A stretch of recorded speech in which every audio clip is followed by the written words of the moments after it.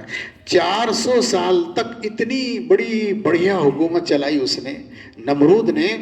وہ یہ سمجھتا تھا اپنے زمانے میں کہ زمین پر میرے سوا کوئی بڑا بادشاہ نہیں ہے، ایسا سمجھتا تھا، اور کہتا تھا کہ زمین پر تو میں ہی بادشاہ ہوں اور کوئی بادشاہ نہیں، ایسا کہتا تھا۔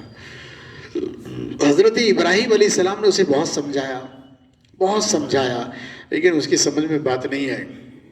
اس نے حضرت ابراہیم علیہ السلام کو ہی للکار دیا کہ کیا کر سکتے ہو تم میرا؟ اور انہوں نے کہا اللہ سے ڈرنا چاہیے، عاجزی کی ساری اختیار کرنی چاہیے، وہی عزت دیتا ہے، وہی ذلت دیتا ہے، اللہ ہی کی عبادت کرنی چاہیے، وہی رب ہے، وہی سب کا مالک ہے۔ بڑی باتیں سمجھائی تو کہنے لگا لے آؤ اپنے خدا کو۔ تو حضرت ابراہیم نے کہا کہ اس کی تو فوج کا تو مقابلہ نہیں کر سکتا، مگر اس نے کہا نہیں میں لڑوں گا، لے کر آؤ۔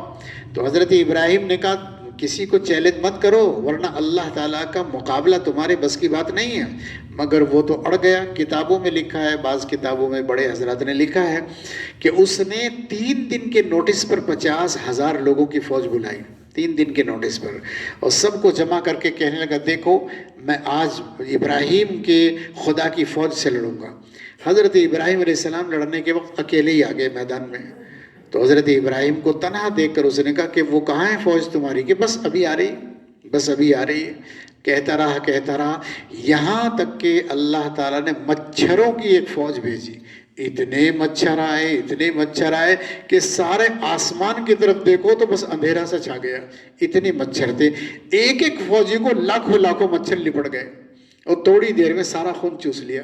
ان مچھروں نے موٹے ہو گئے، سارا خون پی گئے۔ اور یہ جو نمرود تھا اس کے بارے میں لکھا بھاگ کر اپنے محل میں گیا اور عورتوں کے پلوں میں چھپ گیا، عورتوں سے کے کپڑوں میں چھپ گیا، لیکن ایک مچھر ایسا پیچھے لگا اس کے کہ اچانک گیا اور ناک میں گھس گیا، اور ناک میں جو گھسا ہے اس نے اپنی سونڈ اس کے دماغ میں ایسی لگائی کہ بس ایسے مارتا تھا، چوستا تھا دماغ کو، اور اس کے سر میں درد ہو گیا۔ لوگوں نے بتایا کہ بہت کچھ سر میں ہاتھ مارتے تھے اور کچھ اور علاج کرتے تھے، یہاں تک کہ جوتا مارتے تھے، سر میں جوتا مارتے تھے تو آرام سے بیٹھ جاتا تھا مچھر، اور جوتا روک دو تو پھر وہ کاٹنے لگتا تھا۔ کتنا لمبا وقت اس نے جوتوں سے پٹ کر گزارا، آخر مر گیا۔ اللہ تعالیٰ نے اسے ایسے ذلیل کر کے مارا جیسے فرعون کو سارے لوگوں کے سامنے مارا، ایسے ہی اللہ نے نمرود کو بھی ذلیل کر کے مارا۔ قرآن کریم میں لکھے ہیں سینکڑوں قصے ہیں تکبر کرنے والوں کے، کہ قارون نے بھی تکبر کیا تھا۔ اسے کہا گیا تھا کہ اللہ نے تجھے اتنا مال دیا ہے، اس کی زکوٰۃ ادا کیا کرو، بس کہتا تھا کہ صاحب انما اوتیت علی علم عندی، یہ تو میری اپنی صلاحیت کا کمال ہے، میں نے محنت سے کمایا، یہ اللہ نے دیا ہے۔ اللہ کیا چیز ہے؟ اللہ کون دے؟ اللہ کیسے دیتا ہے؟ یہ تو میں نے اپنی محنت سے جمع کیا ہے۔ بس اللہ تعالیٰ نے پھر اسے جو ذلیل کیا ہے فَخَسَفْنَا بِهِ وَبِدَارِهِ الْأَرْضِ، اللہ تعالیٰ فرماتے ہیں ہم نے اسے بھی اس کے خزانوں سمیت زمین میں دفن کر دیا، اسے ختم کر دیا بھائی۔ تو لوگوں کو پھر خیال ہوا نہیں اللہ سے ڈرنا چاہیے۔ تو تکبر کرنے والوں کو اللہ تعالیٰ ہرگز پسند نہیں کرتا، بلکہ عاجزی انکساری کرنے والوں سے پیار کرتا ہے، محبت کرتا ہے۔ اور بندگی تو یہی ہے کہ آدمی اللہ کے سامنے تواضع اختیار کرے۔ حضور اکرم صلی اللہ علیہ وسلم کے نواسے حضرت حسین، امام حسین رضی اللہ تعالی عنہ کے بارے میں لکھا، ایک مرتبہ بیٹھے ہوئے تھے، ایک آدمی آیا اچانک باہر سے اور آ کر رونے لگا، اپنی فریاد سنانے لگا، اپنی مشکل مصیبتیں سنانے لگا۔ ابھی بات چل ہی رہی تھی کہ حضرت امام حسین رضی اللہ تعالیٰ عنہ نے اندر سے لا کر بہت سارا ساز و سامان اسے دے دیا، پیسے دے دیے کہ لو جاؤ۔ وہ آدمی چلا گیا۔ پاس بیٹھنے والے لوگوں نے کہا کہ امام حسین آپ بڑے آدمی ہیں، اس میں کوئی شک نہیں ہے، لیکن یہ آدمی آپ کے پاس آیا تھا تو آپ کو اپنا حال چال سنا رہا تھا، مصیبت سنا رہا تھا، تکلیف سنا رہا تھا، آپ نے اٹھایا اور اسے مال دے دیا اور اسے بھیج دیا۔ ہاں دینا تھا ٹھیک ہے، لیکن بات تو سن لیتے اس کی پوری۔ تو حضرت امام حسین نے فرمایا بھائی مجھے اس کی شرم آئی کہ یہ آدمی مجھ سے مدد مانگنے کے لیے آیا ہے، میں کیوں اسے اتنی لمبی تکلیف میں ڈالوں کہ ساری کہانیاں سنوں اور پھر دوں؟ بس مجھے تو دینا تھا، اسے لینا تھا، میں نے دیا اور اسے رخصت کر دیا۔ میں نے سوچا کہیں میرے دل میں تکبر نہ آ جائے کہ دیکھو میں کتنا بڑا آدمی ہوں، یہ میرے سامنے بیٹھ کر رو رہا ہے، تو تکبر نہ آ جائے، اس لیے جلدی سے فارغ کر کے اسے میں نے بھیج دیا۔ یہ تھی بڑے لوگوں کی بات۔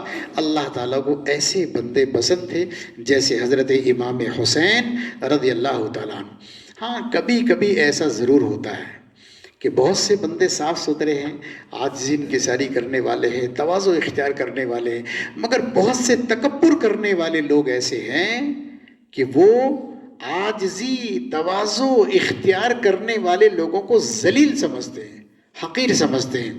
ایسے لوگوں کے بارے میں ایک فارمولہ لکھا ہے کتابوں میں کہ بعض لوگوں نے تو اسے حدیث بتایا، لیکن مجھے اس کی تحقیق نہیں ہے پوری طرح سے، لیکن پھر بھی بات صحیح ہے اور کتابوں میں لکھی ہوئی ہے، اور وہ یہ ہے کہ التکبر مع المتکبر صدقۃ۔ التکبر مع المتکبر صدقۃ، تکبر کرنا متکبر کے سامنے یہ صدقہ ہے، یہ ثواب ہے۔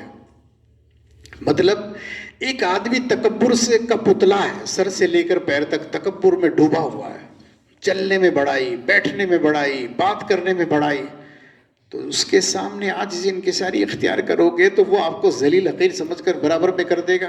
نہیں، آپ کو بھی تھوڑا سینہ تان کر بات کرنی چاہیے۔ یہ مطلب ہے دل میں تو اندر تو رہے اللہ کا ڈر خوف، لیکن اس کے سامنے ظاہر میں ذرا ہوش کے ساتھ دم خم کے ساتھ اس سے بات کرنی چاہیے، تاکہ اسے دکھائی دے کہ تیرے بھی ابا ہیں، کوئی ساتھ ہوئی نہیں ہے۔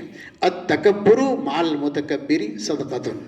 حضرت عمر رضی اللہ تعالیٰ عنہ کے بارے میں لکھا، مونچھوں کو تاؤ لگاتے تھے، لمبی لمبی مونچھیں رکھتے تھے، یہاں چھوٹی ہوتی تھی لیکن ادھر سے آخر سے لمبی ہوتی تھی مونچھیں، بڑی بڑی موٹی موٹی مونچھیں، تو ان کو تاؤ لگاتے تھے۔ اب صحابہ کرام رضوان اللہ تعالیٰ علیہم اجمعین ان کی مونچھیں دیکھ کر پریشان ہوتے تھے۔ ایک مرتبہ شکایتاً حضور اکرم صلی اللہ علیہ وسلم کی خدمت میں عرض کیا، اللہ کے نبی یہ عمر تو بہت تکبر کرتے ہیں۔ تو نبی کریم صلی اللہ علیہ وسلم نے انہیں فرمایا بولا کر کہ بھئی سنا ہے تم بڑا ایسا اظہار کرتے ہو، مونچھوں کے اندر تاؤ واؤ لگاتے ہو۔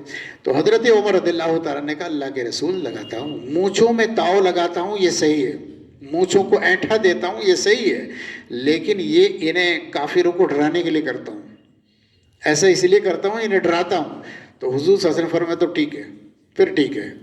تو بات یہ ہے کہ وہ متکبر کو ڈرانے کے لیے یا متکبر آدمی کے تکبر کے ساتھ اپنے اندر سے بھی کچھ ایسا اظہار کرے تو یہ کوئی بری بات نہیں ہے، لیکن شرط ہے دل میں تواضع ہونی چاہیے، اللہ کا ڈر خوف ہو، اور یہ اللہ خوب جانتا ہے کہ کس کے دل میں تکبر ہے، کس کے دل میں تواضع ہے۔ ایک بہت اہم مسئلہ ہے، بہت ضروری مسئلہ ہے، سمجھاؤں گا تو بہت ٹائم لگے گا، لیکن موٹا سا ایسے ہی عرض کر رہا ہوں، جس کی سمجھ میں آ جائے سبحان اللہ، نہ سمجھ میں آئے تو میرے گھر بھی آ کر سمجھ سکتا ہے۔ ایک ہوتا ہے تکبر، ایک ہوتی ہے خودداری۔ تکبر اور خودداری دونوں میں کوئی فرق بظاہر نہیں ہوتا، حالانکہ ایک چیز اللہ تعالیٰ کی نظر میں لعنت والی ہے تکبر، اور خودداری اللہ تعالیٰ کی نظر میں قابل تعریف ہے۔ خودداری دونوں چیزیں الگ الگ ہیں، خودداری اور تکبر۔ تو لیکن عام لوگوں کو اس کا پتہ نہیں چلتا کہ تکبر کسے کہتے ہیں اور خودداری کسے کہتے ہیں، اس لیے تکبر تو تکبر ہے ہی، خودداری اختیار کرنے والوں کو بھی تکبر ہی سمجھتے کہ اسے بھی بہت تکبر ہے، حالانکہ وہ خودداری اختیار کرتا ہے۔ اسی طرح ایک اور چیز ہے، ایک ہے تواضع انکساری، اور تواضع انکساری کے مقابلے میں آتی ہے چاپلوسی۔ تو چاپلوسی کرنا برا ہے، اللہ تعالیٰ کو پسند نہیں، تملق کہتے ہیں اسے عربی میں۔ تو چاپلوسی پسند نہیں ہے، لیکن تواضع اللہ کو بہت پسند ہے۔ نبی کریم صلی اللہ علیہ وسلم کا، سارے انبیاء کا، صحابہ کا طریقہ ہے، اور قرآن کریم میں بڑی تعریف ہے اور احادیث میں بڑی تعریف ہے، اس کا ذکر آتا رہے گا۔ ابھی بھی میں نے کچھ ذکر کر دیا ہے آپ کے سامنے کہ اللہ تعالیٰ تواضع اختیار کرنے والوں کو عزت دیتا ہے۔ تو لوگوں کو تواضع اور چاپلوسی دونوں چیزوں میں فرق پتہ نہیں چلتا، تو تواضع اختیار کرنے والے کو بھی کہتے رہتے تو چاپلوسی کرتا ہے، یہ تو چاپلوسی کرتا ہے، اسے چاپلوسی سمجھتے ہیں، کیونکہ لوگوں کو یہ تمیز نہیں ہے، یہ سلیقہ نہیں ہے، یہ شعور نہیں ہے کہ تکبر میں اور خودداری میں کیا فرق ہے،